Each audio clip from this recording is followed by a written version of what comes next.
veux bien, je te laisse la parole. Bien sûr. Bien sûr. Merci. Voilà. Bonjour, rebonjour à tous et à toutes. Donc nous avons prévu chacun des panélistes de vous présenter succinctement en 10-15 minutes les particularités du système de l'expertise judiciaire dans nos pays respectifs. Alors j'ai prévu une série de slides. Je ne sais pas si on va pouvoir les projeter. Ce sera plus facile pour les collègues qui sont en distanciel. Voilà, j'attends que le premier slide apparaisse.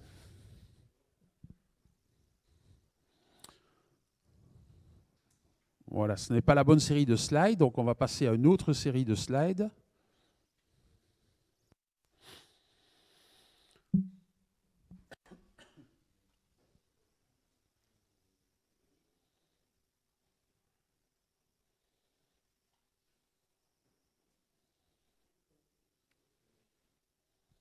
Voilà, merci.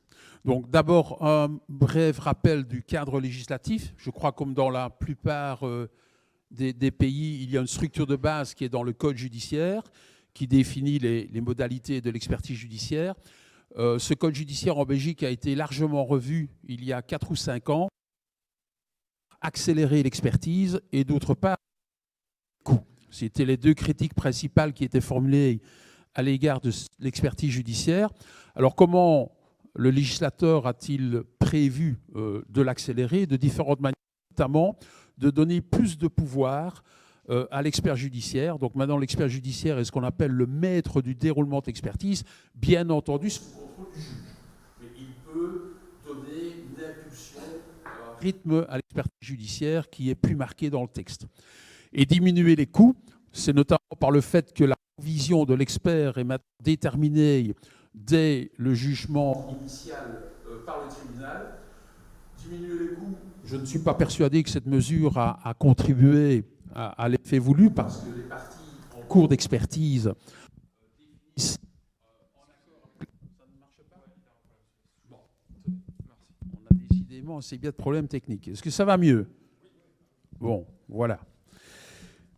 Donc les honoraires sont effectivement, s'agissant de la provision initiale déterminée par le juge, mais par la suite, dans le déroulement de l'expertise, les honoraires sont fixés de commun accord entre les parties et l'expert, et en cas de divergence de vue, bien entendu, on revient devant le juge, mais c'est relativement rare, pour ne pas dire rarissime. Il y a une autre base légale sur l'expert judiciaire, c'est une loi qui date de 2014, qui conduit en fait à protéger le titre d'expert judiciaire. Mais par contre, les juges ne sont pas tenus de désigner un expert qui figure parmi cette nomenclature. C'est l'usage, mais ce n'est pas une obligation. Donc en fait, cette loi conduit à protéger le titre, mais un expert qui ne serait pas sur cette liste et qui est désigné par un juge ne pourra pas porter le titre d'expert judiciaire, mais n'empêche qu'il sera désigné par le juge et qu'il réalisera sa mission. Il faut dire qu'il y a des missions très spécifiques, que ce soit dans le secteur de la construction, dans le secteur de la médecine, la psychologie, etc., où parfois le juge, pour des raisons qui lui sont propres, souhaite désigner tel ou tel expert. Il y a également, nous sommes en Belgique, donc nous avons un roi, donc ça s'appelle un arrêté royal de 2017 sur la déontologie, qui n'impacte pas beaucoup les professions d'experts comptables et de commissaires aux comptes, parce que cet arrêté, je vais dire ce décret, est plus souple que le décret applicable aux experts comptables et commissaires aux comptes. Mais vous savez que l'expertise judiciaire couvre des dizaines de domaines différents, les domaines les plus fréquents étant les domaines médicaux et de la construction, les expertises financières représentant au maximum 20% des expertises décidé par les juridictions. Et donc, c'est un décret de déontologie qui couvre plus de 30 professions différentes. Donc, on ne peut pas, si je puis dire, le comparer au décret qui s'applique aux professions de comptabilité et financière. Alors, la procédure de désignation, je pense que c'est assez classique et qu'il en est de même, je pense, dans de nombreux pays en Europe. C'est une désignation par le tribunal ou la cour. Les parties peuvent bien entendu suggérer le nom d'un expert à la cour, mais c'est elle qui apprécie. Les parties ont, dans les matières financières, les parties font très souvent appel à ce qu'on appelle un conseil technique. Je pense que c'est le cas chez mes collègues français. Donc, traditionnellement, dans une expertise financière, vous avez l'expert désigné par le juge, et puis chaque partie fait appel à un conseil technique qui aide, qui est en soutien de l'avocat pour mener l'expertise et défendre les intérêts du client de l'avocat.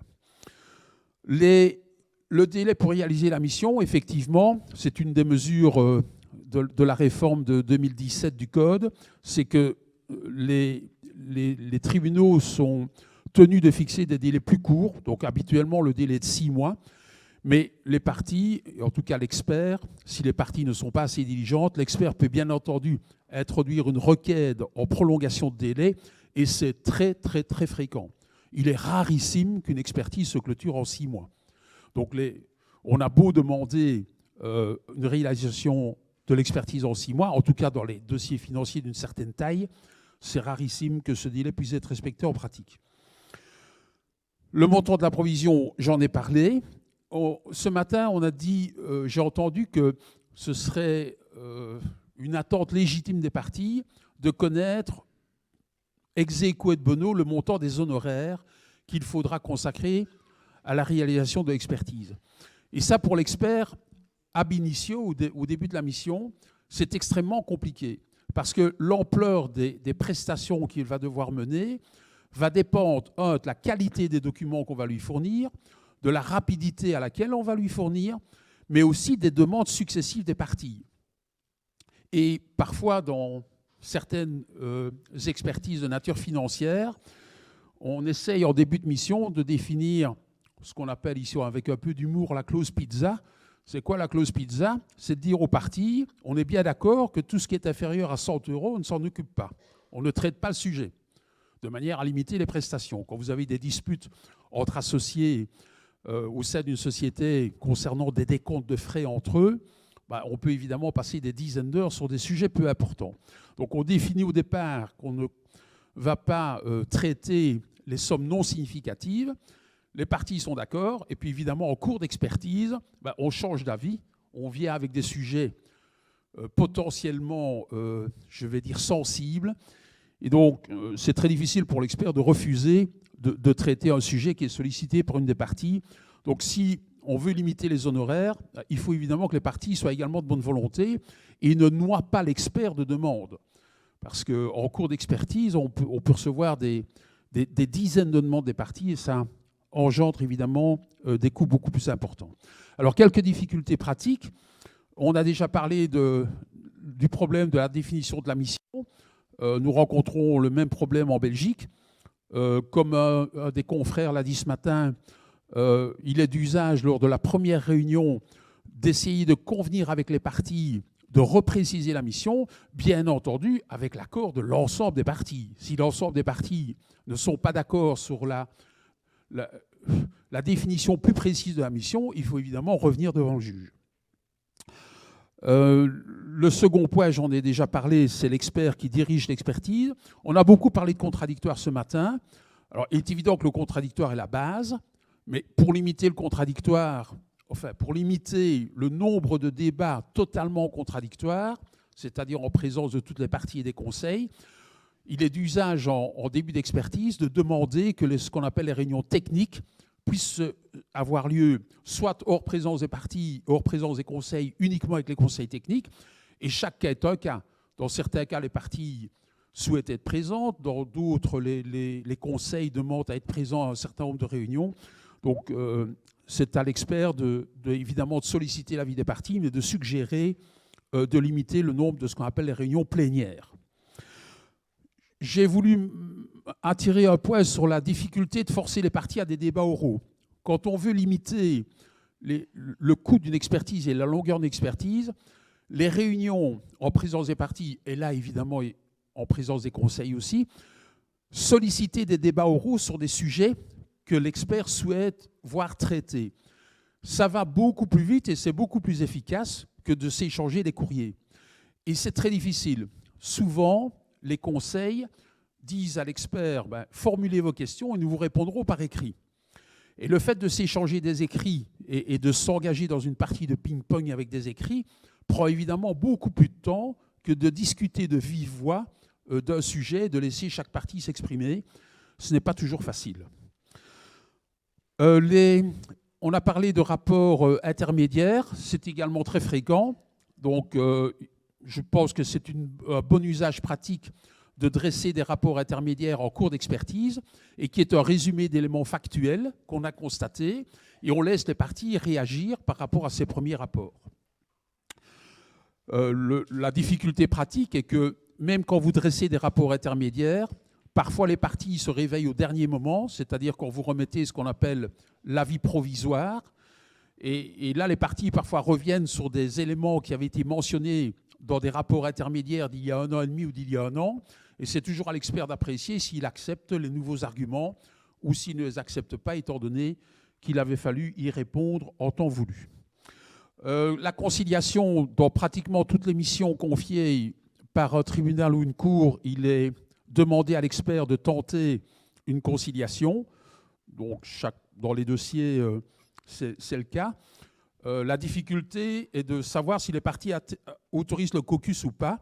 Donc, un entretien particulier et confidentiel entre l'expert et une des parties, c'est évidemment contraire au principe du contradictoire. Donc là, il est évident que si vous souhaitez organiser des caucus, il faut l'accord de toutes les parties sur le sujet.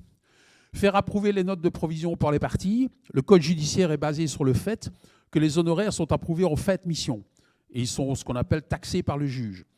La difficulté, c'est que quand une expertise dure 3 ou 4 ans et qu'un expert a adressé plusieurs notes de provision au fil des 4 ans, les parties ne réagissent pas, elles payent les provisions.